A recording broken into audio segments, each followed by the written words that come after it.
बिस्मिल्लाहिर्रहमानिर्रहीम। अस्सलाम वालेकुम। मुझे उम्मीद है कि आप सब लोग खैरियत से होंगे और आज की हमारी ये वीडियो फर्स्ट ईयर कॉमर्स के स्टूडेंट्स के लिए है। हमारा सब्जेक्ट प्रिंसिपल्स ऑफ कॉमर्स और चैप्टर पार्टनरशिप की एक वीडियो जिसमें हमने पार्टनरशिप की डेफिनेशन और उसके मेरिट्स और डीमेरिट्स को डिस्कस किया था, वो आप तक पहुंच चुकी है। आज हम अपनी इस वीडियो में पार्ट 2 को रिकॉर्ड करने जा रहे हैं, जिसमें हम पार्टनरशिप डीड को डिस्कस करेंगे और काइंड्स ऑफ पार्टनर को डिस्कस करेंगे। तो सबसे पहले हम पार्टनरशिप डीड की बात करते हैं कि पार्टनरशिप डीड यानी partnership agreement. Partnership deed partnership agreement का क्वेश्चन शॉर्ट आंसर क्वेश्चंस में पूछा गया है 2014 प्राइवेट में और 2017 रेगुलर प्राइवेट में। SAQ का मतलब है यहाँ पे शॉर्ट आंसर क्वेश्चन और यहाँ DAQ का मतलब है डिस्क्रिप्टिव आंसर क्वेश्चन। तो पहले हम डिस्कस करते हैं पार्टनरशिप डीड एग्रीमेंट को कि इसकी इंपॉर्टेंस क्या है। कि ये लास्ट टाइम जो रिपीट हुआ वो 2017 रेगुलर प्राइवेट में ये पूछा गया एग्जाम में।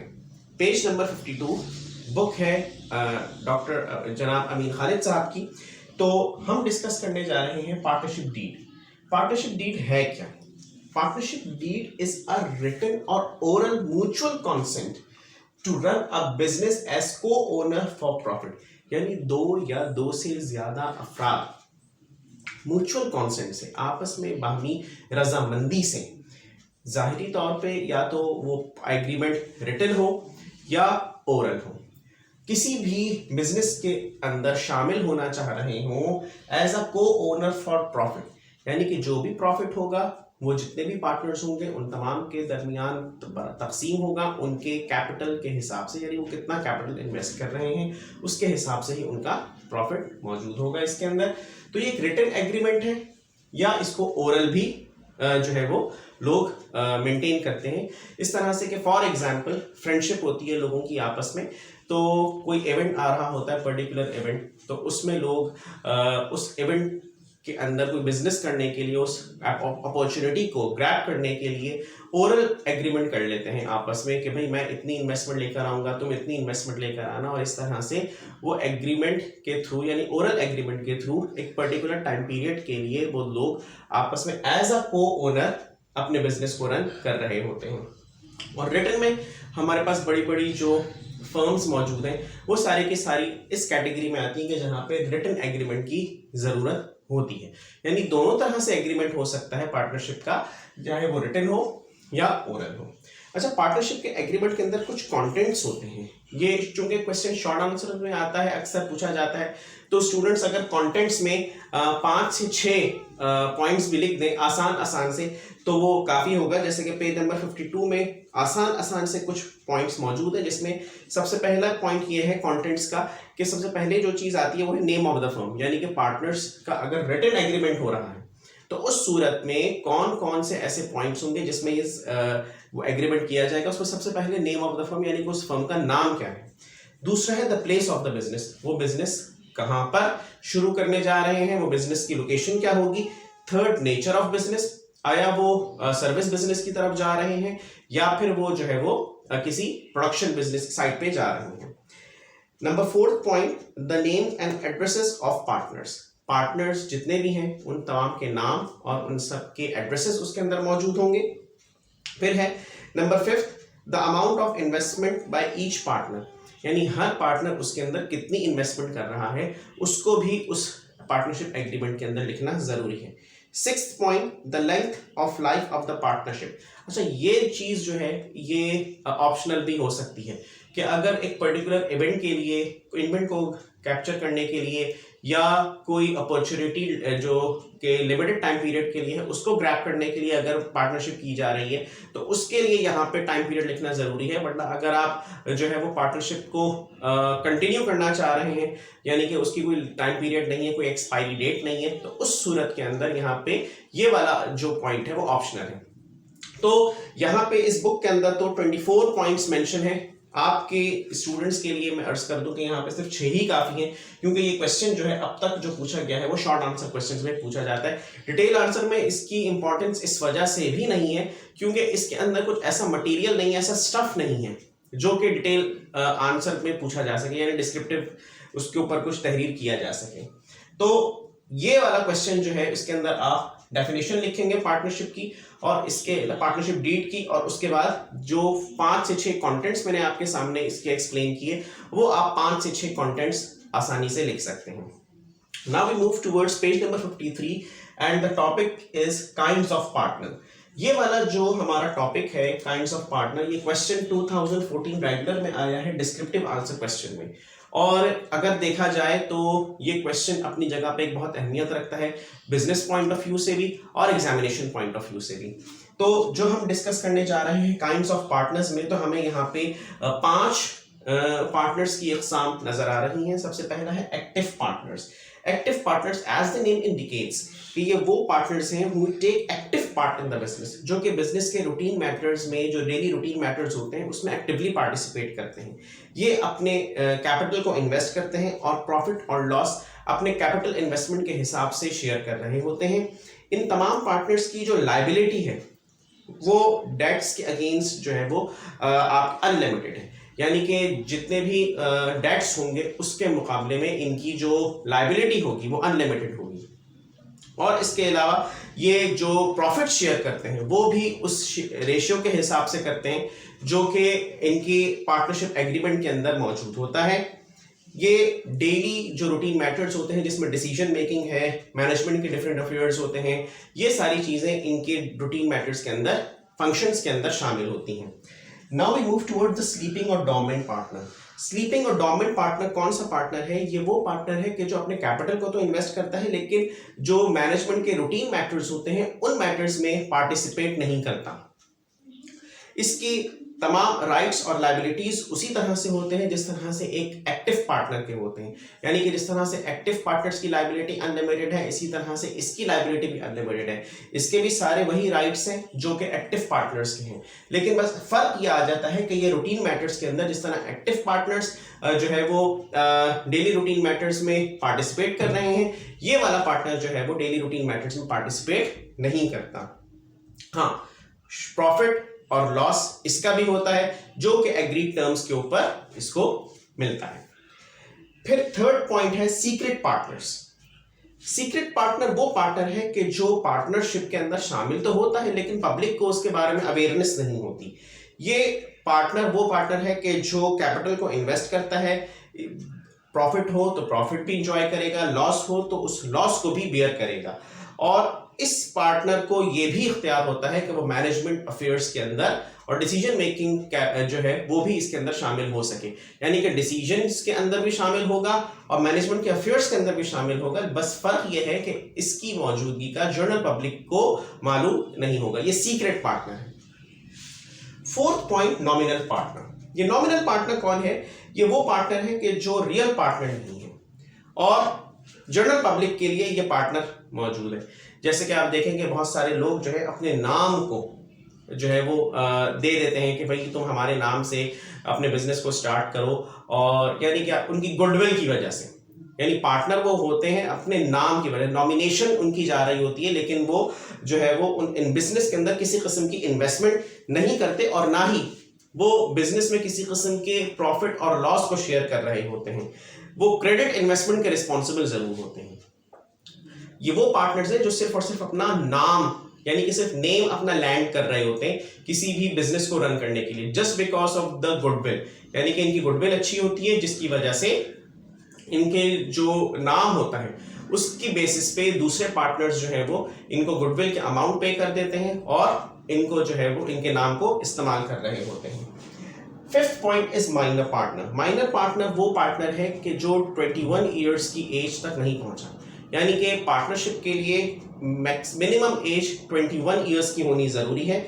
ये इसकी इन्वेस्टमेंट बिजनेस के अंदर होती है और ये प्रॉफिट भी शेयर कर रहा होता है, साथ साथ बिजनेस के अंदर इसकी लायबिलिटी लिमिटेड है। इसका सबसे बड़ा एडवांटेज, इसकी बिजनेस में लायबिलिटी अनलिमिटेड नहीं बल्कि लिमिटेड है, और ये बिजनेस के मैटर्स में पार्टिसिपेट भी नहीं कर सकता, और साथ ही साथ अगर ये चाहे तो अपने अटॉर्नी के बिहाफ पे, यानी कि अगर इस कोई अटॉर्नी है, यानी कि इसके बिहाफ पे अगर कोई और डीलिंग कर रहा है, तो उसके हिसाब से, यानी कि उसकी परमिशन की बेसिस पे ये अकाउंट्स को जरूर चेक कर सकता है। बुक्स ऑफ अकाउंट्स को, रिकंसिलिएशन स्टेटमेंट्स हो गई और दीगर जो ट्रांजैक्शंस होती हैं अकाउंट से रिलेटेड, वो सारी बुक्स को ये चेक करने का इख्तियार जरूर रखता है माइनर पार्टनर, लेकिन मैनेजमेंट के अफेयर्स के अंदर ये पार्टिसिपेट नहीं कर सकता। रिस्पॉन्सिबिलिटीज की तरफ बढ़ रहे हैं कि पार्टनर्स की पार्टनरशिप में कौन कौन से हुकूक होते हैं और उनकी कौन कौन सी जिम्मेदारियां होती हैं।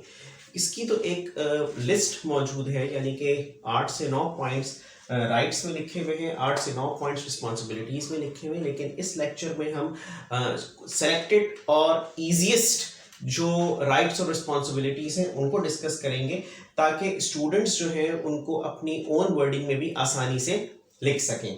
अगर स्टूडेंट्स इन पॉइंट्स को आसानी से समझ लेते हैं तो they can write in their own words.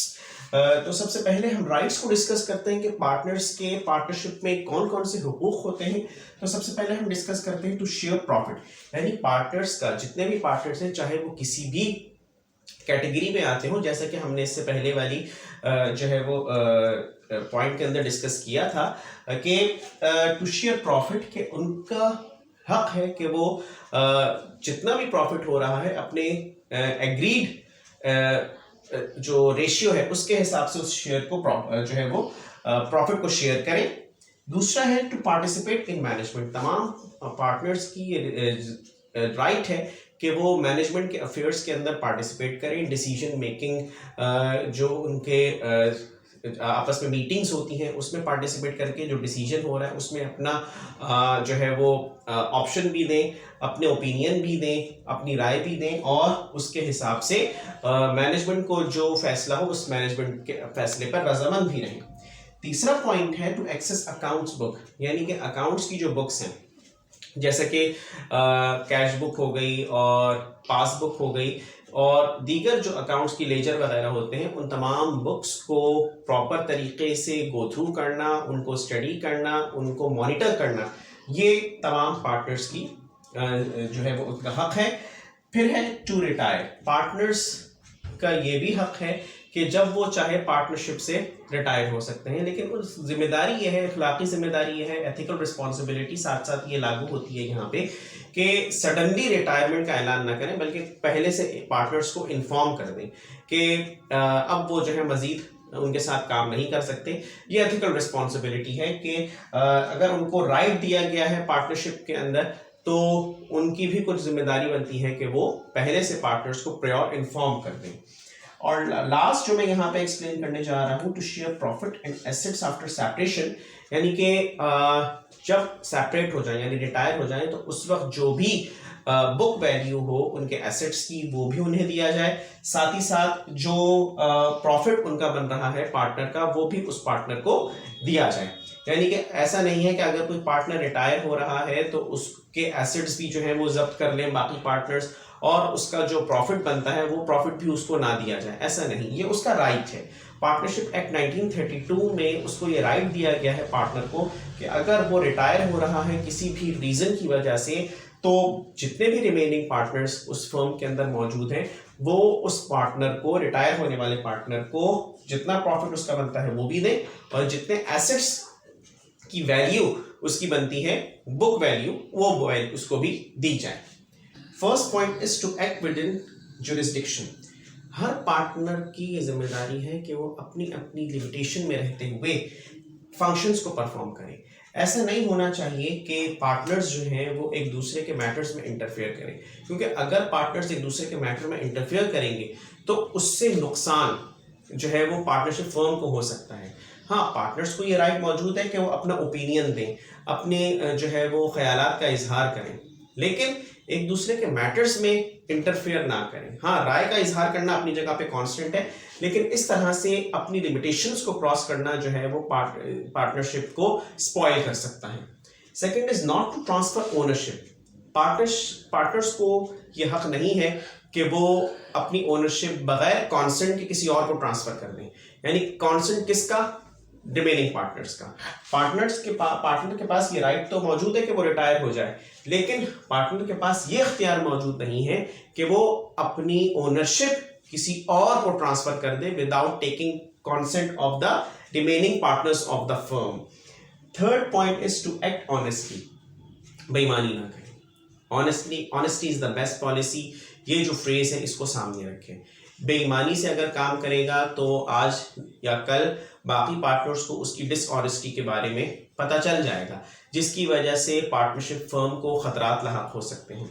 लिहाजा जो भी पार्टनर हैं और जितने भी पार्टनर्स हैं उन तमाम पार्टनर्स को ईमानदारी के साथ अपनी अपनी रिस्पॉन्सिबिलिटीज़ को पूरा करना चाहिए ताकि पार्टनरशिप फर्म ग्रो करे.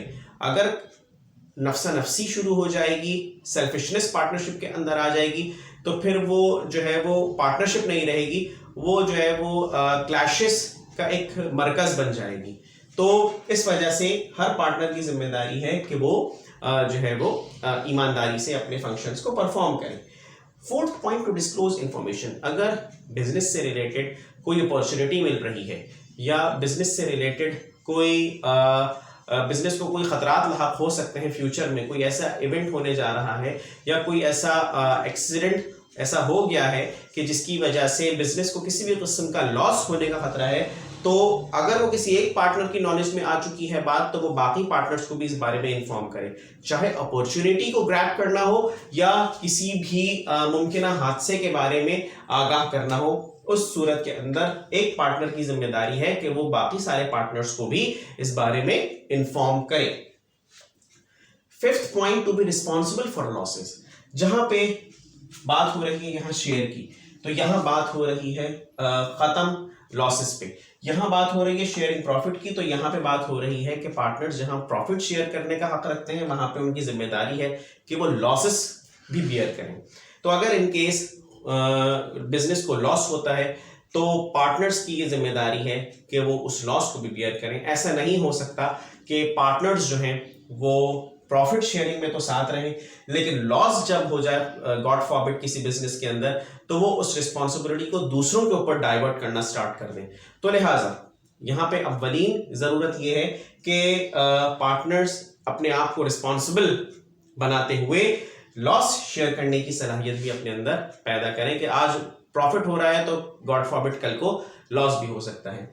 तो मुझे उम्मीद है कि ये वाली वीडियो बहुत ज़्यादा इंफॉर्मेटिव रही होगी मेरे व्यूअर्स के लिए. उम्मीद है कि आप लोग इसी तरह से चैनल को सपोर्ट करते रहेंगे. अगर आपने अभी तक चैनल को सब्सक्राइब नहीं किया तो मेरी रिक्वेस्ट है कि चैनल को सब्सक्राइब कीजिए, वीडियो को लाइक कीजिए, शेयर कीजिए. अपना बहुत ख्याल रखिएगा. अस्सलामु अलैकुम वरहमतुल्लाह.